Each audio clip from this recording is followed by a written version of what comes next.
Hey everybody! Before we get started, thought I would show you how pretty it's getting here in New York City. I know we've all been working real hard on this chapter because it is a doozy. So let's just take a break to be a little more casual here. So it's been it was the longest summer ever, and it's finally now starting to feel like fall around here, which I love. So I thought I'd show you. One sec. So I'm out here on my balcony, and you can see the park down below finally has pretty tree colors. It's taken a long time. I live, lower Manhattan, so it's like the Wall Street area over there. And then right here we have the World Trade Center. You can see One World Trade standing tall there, and then the two silvery ones on the right. That's number 3 and number 4 World Trade. And then over this way, you can see New Jersey and the Hudson River. And I just love days like this where it's nice and cool and crispy outside. And skies are all blue and beautiful. So yep, this is my neighborhood. All right, no more resting. Gotta get back to it. Okay guys, welcome back on Lesson 5, the final lesson here in Chapter 2, Campaign Message. So I know that this chapter has really been a beast and that you've been putting in lots of hard work, and this is probably one of the most critical, or maybe the most critical part of this entire course. So I salute you with a cup of coffee. I love coffee so much. And I'm feeling particularly fall right now. I showed you the pretty colors outside. I'm wearing flannel because it's getting a little bit cold. Drinking hot coffee. Oof, I love it. Love this time of the year. All right, no more having fun. Now we got to get down to work here. So, the campaign message.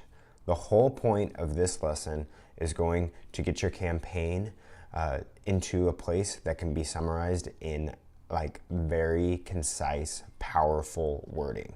And this is way harder to do than it sounds, and I acknowledge that. So I know over here I'll be like, you guys just need to do this. But I know that on your side, you're thinking, it's a lot harder to do than to just write it out like that. So I get it. So I salute you guys. I know that you're working really hard. The main thing to remember here is that you absolutely have to have a perfect answer to the question, why are you running for blank, whatever it is you're running for. Let's just say county supervisor for the rest of this lesson. It's easier. So, Chris, why are you running for county supervisor? Oh, funny you should ask. You need to have a perfect response to that. So that's what we're going to get into here. So let's jump into it with a warm-up exercise. So here's some, this is like, what do they call these things? A Mad Lib? Is that what it was when you were a little kid and you fill in funny words in a paragraph like this? So that's what we're going to do. Hi, my name is Chris, and I'm running for office. I'm running for many reasons, but what really drives me are the issue of issue 1, issue 2. On issue 1, I believe this, because this. So you can take your issue database, Excel, and fill in all the information here. So what I did was take the top 2 issues from the issue prioritization tab, stuck those in, and then I put my basic stance, which was right there in the issue database. And then I took the issue statement that I had crafted per the guidance that's provided in the issue database, and just took an abbreviated version of it and put it in here. So I'll give you guys a minute to go and do that. Feel free to hit pause and join me back in a second. So moving on here, we'll see how it turned out for me.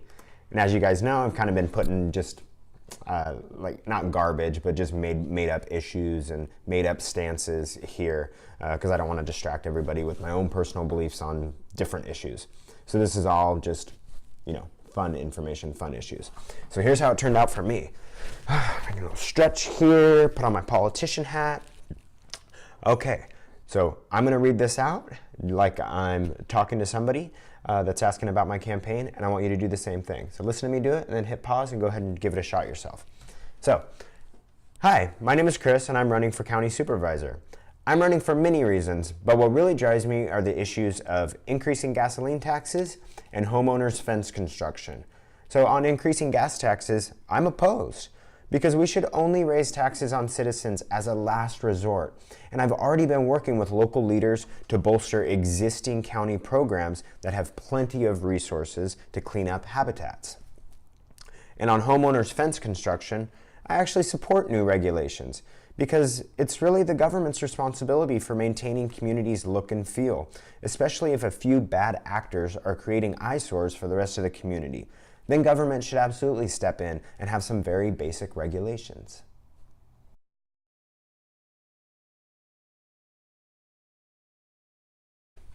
So, how did that feel? You feeling like a real slimy politician? Huh? No, you shouldn't feel like a slimy politician. You should feel like a politician, but this should be stuff that you care about, and you should be getting yourself in that mode. So, hope that felt good for you. Feel free to practice that over and over again until you're feeling really comfortable. And let's now move a little bit more into the meat of this lesson.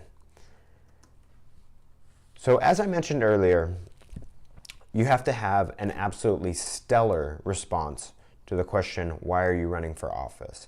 There's actually been candidates for office that just have been asked this question, and maybe they weren't on top of their game, or whatever was going on. They couldn't provide a good answer to this question when they were asked in front of tons of people. I think the biggest example here, one of the Kennedys was running for president. I don't think it was JFK or Robert. I think it was Teddy Kennedy in some campaign. I can't remember exactly, but was asked this on stage in front of tons of people and couldn't provide a good answer. So you do not want to be that person. All right, so for responses to this question, you're gonna need a 2-minute version, a 1-minute version, a 30-second version, and a 1-sentence version. You're probably thinking, what, Chris, are you crazy? But you really do need to have a version, these 4 different versions to this question. And trust me, guys, like, it really is very important. And once you come up with that 2-minute version, you just distill it down more and more and more. So you're probably thinking, how the heck do I do this? That's what we're going to talk about in the rest of this lesson. So some practical tips here on how to go about crafting this, your response to this question, why are you running for office? So some different things to focus on here. The principles and morals sentences that we built in previous lessons, you can pull that out and work on those. Issue statements, top 2 to 3 issues via the issue prioritization. Actually, we were working with those in the warm-up exercise just a second ago. And then think about your personal roots and your biography and how you can incorporate that. So what you can do is come up with 1 sentence for each of these. And you can just start it, I'm running for supervisor because blank. Or alternatively, I'm qualified to be your congressman, I'm qualified to be your whatever because blank. So I've gone ahead and taken a stab at some of this. So let's review that together. What I have here is just a blank Word doc in Google Docs where I've done a little bit of brainstorming and wordsmithing here. So we'll start with principles. This is the sentence that we came up with previously when we were talking about principles in the issue database. As a refresher, here's our issue database. Here's our different issues. We have, should the county adopt a 1-cent tax on gas? Should homeowners be forced to keep their front yard fences mostly open air, etc.? You remember these. And as you'll recall, there was a space where we could talk about our principles. And then we have a tab, a principles tab, where all of that information for each issue from the principles section flows through over here. And then we even took some time to generate some key words and key phrases and then tied all that together. So if you missed that lesson, or you need a little bit of a refresher, or you just want to go through the exercise again, what you do is you take all of these key words, or go through and pull out keywords and key phrases, take all of them, and we can just copy that. Just give it a copy here, and then in a blank Word doc, you can just do a edit, paste without formatting. That gives you the raw text. And then here you go. We have tax restraint, government when necessary, being considerate is the only acceptable way, freedom of faith, people behave the way that they want, freedom of choice, free enterprise. So you can just take all of these and turn it into a sentence. So what I did with all of those, I said, when government gets out of the way of people's free choice, what results is a smaller, more accountable government operating only where needed. Yada, yada, yada. We get it. I'm being conservative, Chris. Okay, so then you can do the same thing for the morals section. So as you'll recall, I came up with people are inertly good to one another. Maybe that should be inherently. People are inherently good to one another. And often if government gets out of the way, we see beautiful, prosperous partnerships in lives and in business.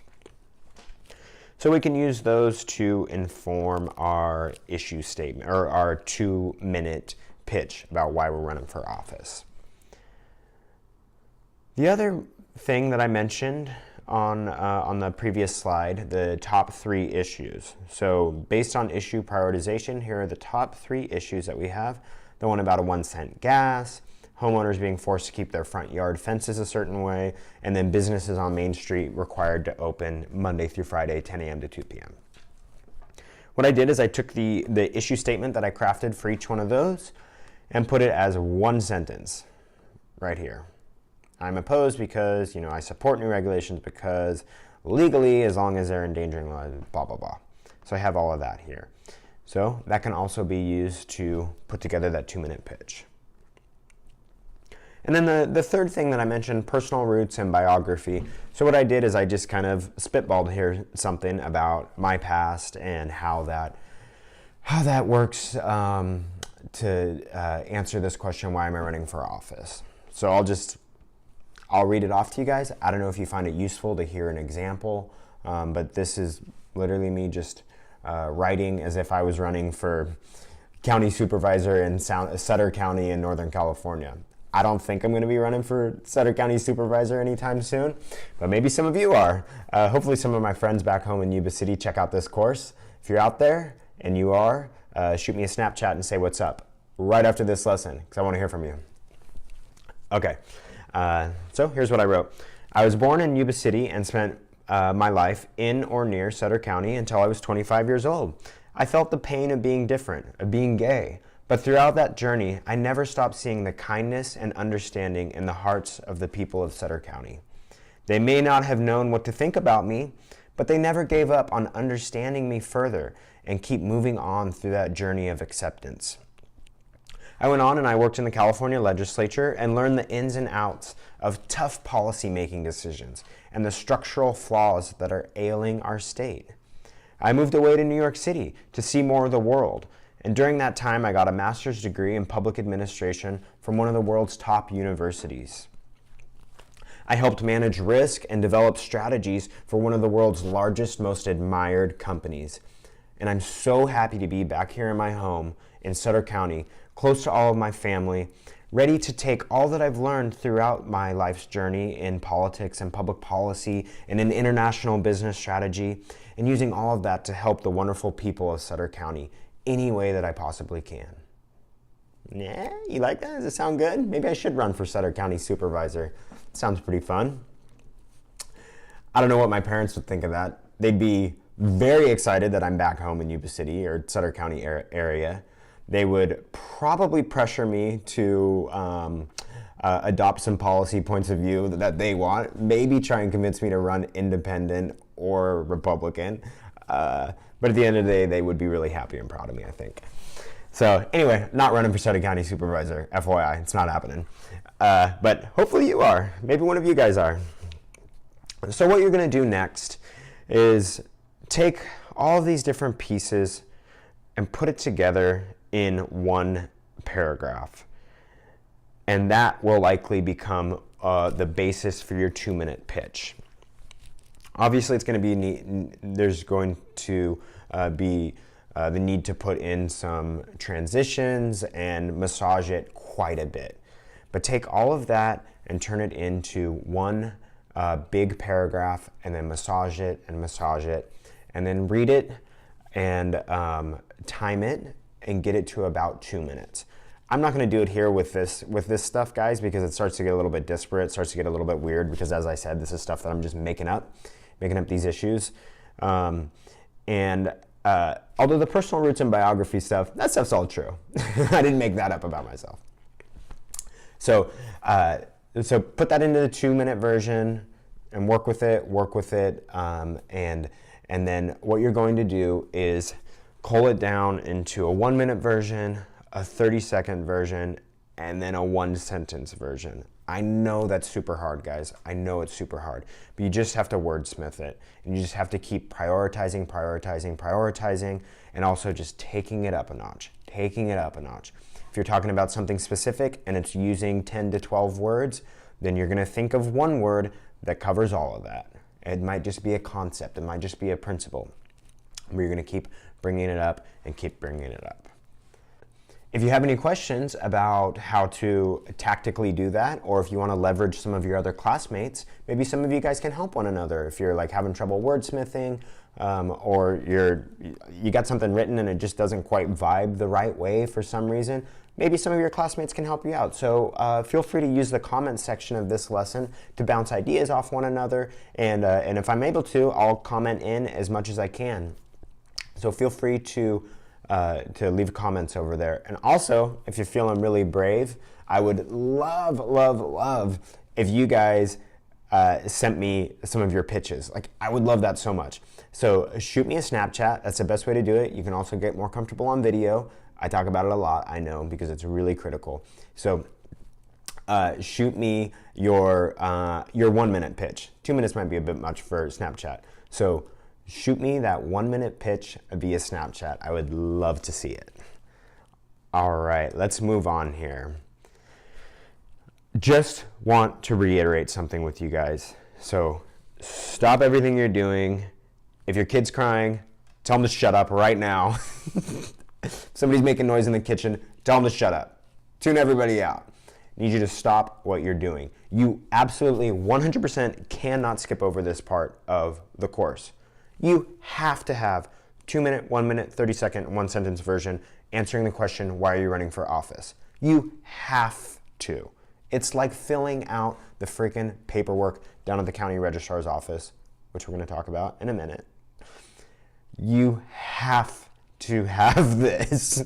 I know I'm being a total psycho right now, but create it, play with it, bounce it off friends and family, and memorize it.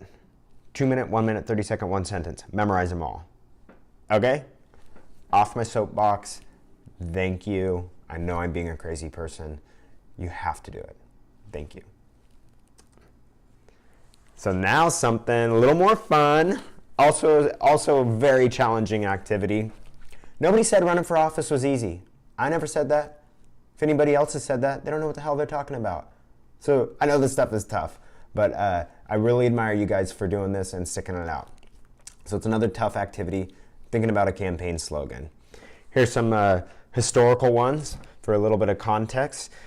Let's see, if I had to pick my favorite one, All the Way with LBJ. This is pretty cool. I really like Country First, John McCain, Country First. There's been lots of slogans that are just like that.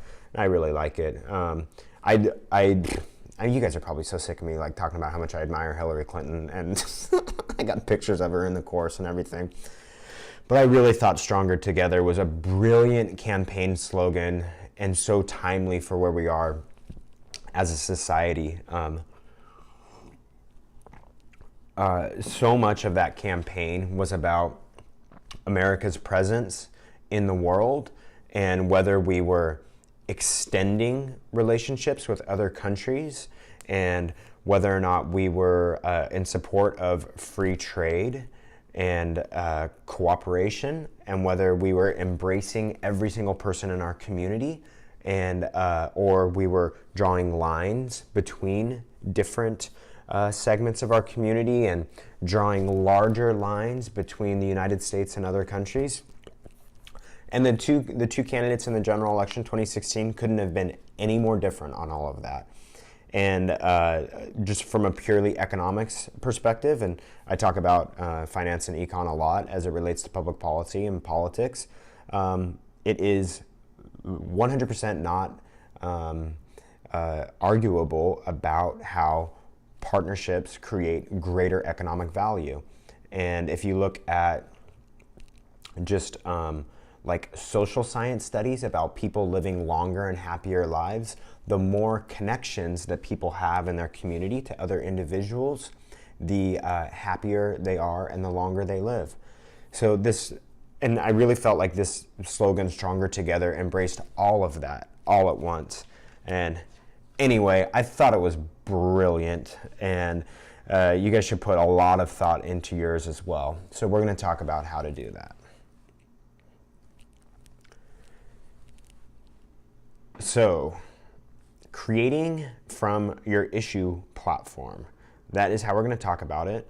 And that's how we've been talking about everything in this, is utilizing that issue database, because we want all of the issues that are informing your campaign to bubble up into all the material here. So step one, pull all the buzzwords from the issue database. So we have that morals and principles section, and we have all the keywords on the sides. You can pull from all of that. And then you can also just look through all of the issues that are listed on the issue database tab and pull out any more buzzwords that come out of that. So that can help to inform the campaign slogan. You can also take the 30-second pitch that you've created and try and turn it into 10 words. 10 words or less. That's tough. I know it's super tough, but give it a shot. Try and turn it into 10 words. And then when you have it into 10 words, you can bring it down even further by just taking some of those words and turning it into a buzzword. Some of those buzzwords that you pulled out of the issue database.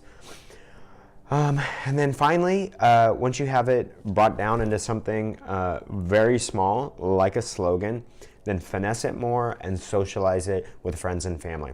Ask them what they think about it. Use it in some sentences.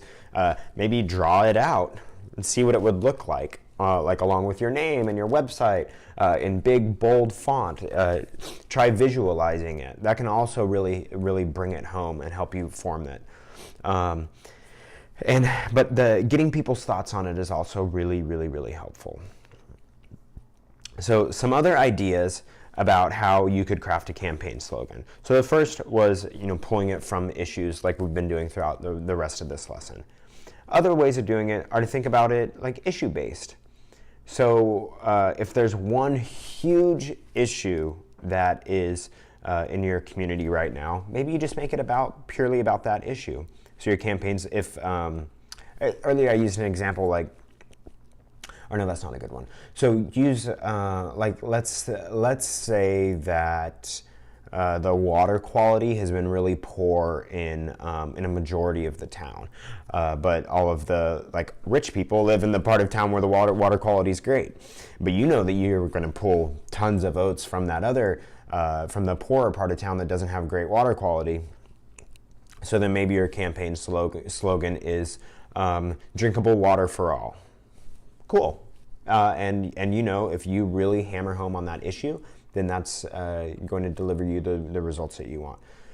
Another option would be to make your slogan about the other candidate. This is risky. This is super risky. But if you say you're running for a seat that has been held by someone for 20 years, and all of a sudden, this person is loved in the community, and all of a sudden, this big scandal breaks, and he or she was doing something terrible.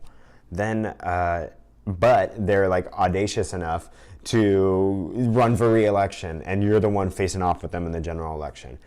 Then maybe your slogan is, vote Chris Moore, because Nancy Smith, Smith's gotta go. Corruption with Smith, clarity with Chris, or accountability with Chris, something like that. Make it all about the other candidate. That's a place where you could use that. Third is you could just have something that's pure fluff. You got to use your discretion here, but think about like, I hate to even say it because I thought it was terrible, but like Make America Great Again. I don't know, doesn't resonate with me, but I probably wasn't the target audience for it. It seems like 100% stupid fluff for me, but I know it really resonated with a lot of people, obviously.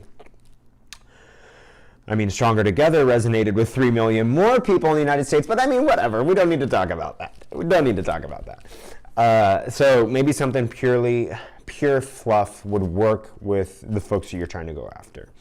And then you could mimic historical ones. Make America Great Again was actually used by Reagan campaign previously. Like verbatim, it was used by Ronald Reagan. There's also, you could, look at the ones that I included on that slide previously. Maybe there's something there that provides some inspiration to you. Just Google like famous campaign slogans, historical campaign slogans. You'll see tons of them, and just kind of read through them, let them sit with you, kind of percolate in it for a little bit, and you might have some inspiration for your own campaign slogan there. But bottom line, it's a tough exercise, and so you just gotta dive into it and do it. Like I said previously, would love to see some of these in the comments too. Like, would absolutely love that. Or if you're working out some of the graphics of what it looks like, include it in the comments over here.